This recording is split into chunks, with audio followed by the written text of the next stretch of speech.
Dit is vandag maandag 23 Junie. Welkom by ons luistermeditasie in die Koninkrykstyd. Ons lees vandag 'n paar verse saam uit 1 Konings 19 en ons lees uit die 1983 vertaling.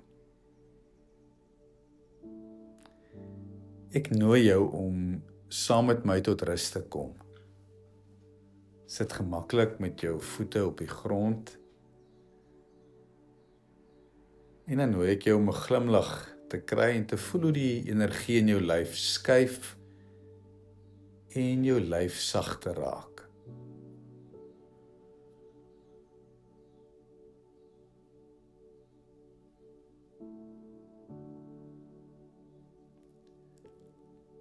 Word bewus van jou asemhaling, wetende dat die asem van God sy gees die lewende krag in jou is.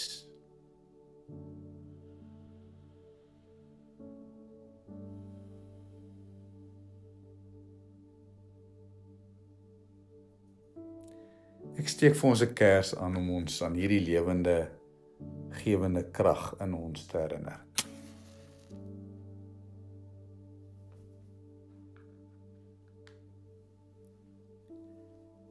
Gees van God wat lewend maak, vul my meer en meer. Gees van God wat lewend maak, vorm my tot U eer. Troos my, sterk my, leer my en lei my. Gees van God, vul my al meer, vorm my tot U eer.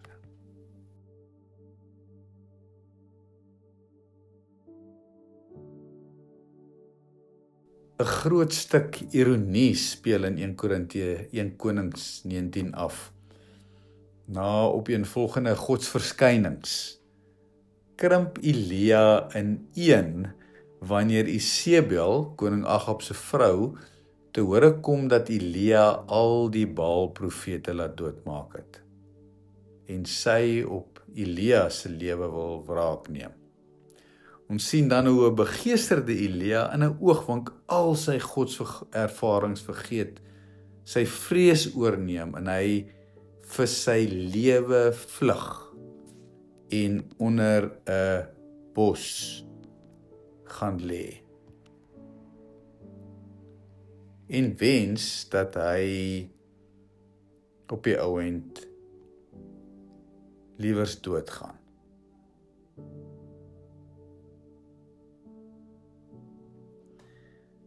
Agab het vir Isebel vertel wat Elia alles gedoen het, 1 Konings 19 vers 1, dat hy al die profete om die lewe gebring het. En Isebel het toe 'n boodskapper na Elia gestuur en vir hom gesê, mag die gode my om die lewe bring, as ek nie môre teen hierdie tyd met jou gemaak het soos die profete nie. En Elia het bang geword en ter wille van sy lewe gevlug. Vers 4, hy het in 'n dagreis ver die woestyn ingegaan en daar het hy onder besembos gaan sit en gewens hy gaan dood. Ek nooi jou om vir 'n oomblik die verlamming van vrees, wat vrees in ons lewens kan bring, in ons eie lyf probeer voel. Wat dan ook maak dat ons soms van God se teenwoordigheid vergeet.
Die wonder van die verhaal is dat God nie vir Elia in sy depressie, in sy vergeet van God se teenwoordigheid, van sy krag in sy lewe, dat God hom nie daar los nie, maar dat hy hom besoek, saam met hom daar is en vir hom sorg. Vers 5, toe gaan lê hy onder die besembos en hy raak aan die slaap, en toe hy hom weer kom kry, skud 'n engel hom en sê, word wakker, eet. En toe hy kyk, sien hy by sy kop roosterkoek wat op 'n warm klip gebak is en 'n kruik vol water.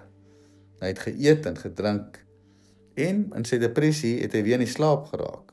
Na 'n tweede keer het die engel hom weer wakker gemaak en gesê, eet, anders gaan die pad vir jou te lank word. En toe het hy geëet en opgestaan en met die krag daar wat hy gekry het, 40 dae lank gestap tot by die berg Horeb. Hou dit vir 'n oomblik in jou hart vas, God wat vir Elia sorg in sy oomblik van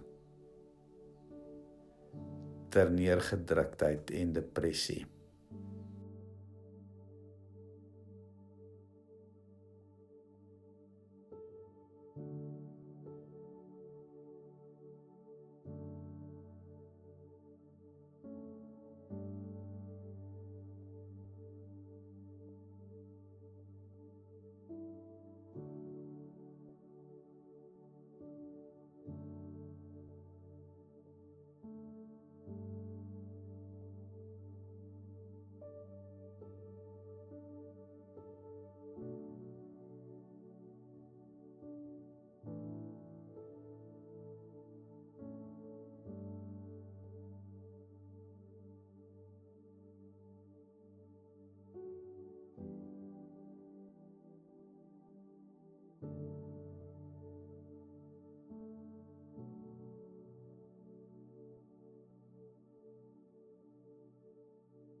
Vers 9, Elia het in 'n grot ingegaan en die nag daar deurgebring.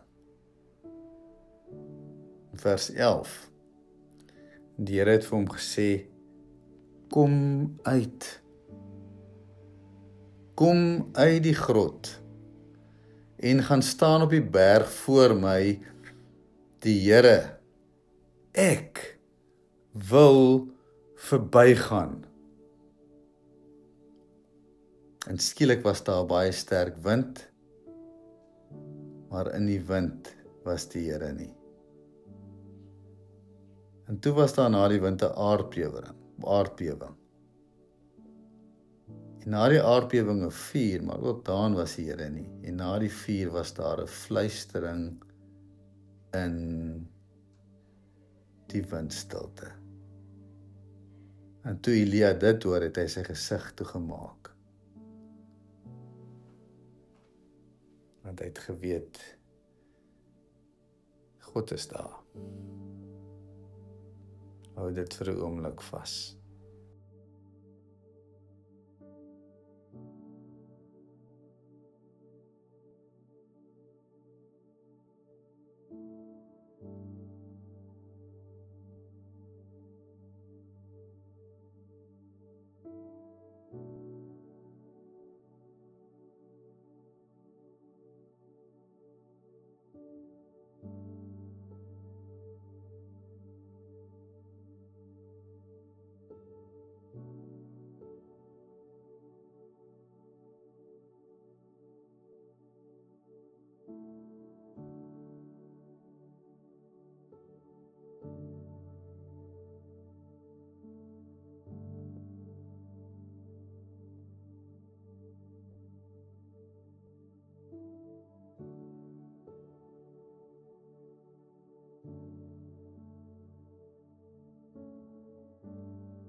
Gaan Google gerus die skildery van Cedar Kruger met die titel Elijah. aangrypende skildery van die tweede godsverskyning, van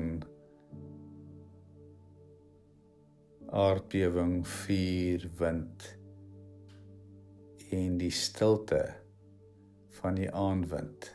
Die skildery lyk soos die opstanding. Wat eintlik hier gebeur is ook die opstanding van Elia. Die opstanding van Elia.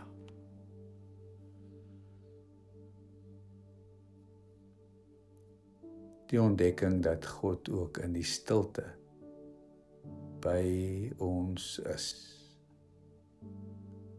En ons nie los wanneer ons uit vrees probeer weghardloop nie.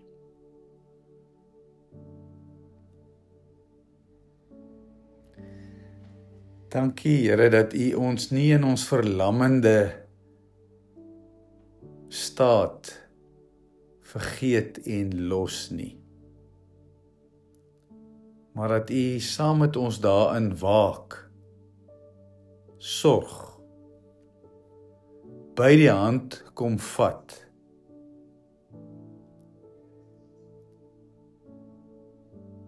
sodat ons U sagte fluisterstem kan ontvang en te weet, U is.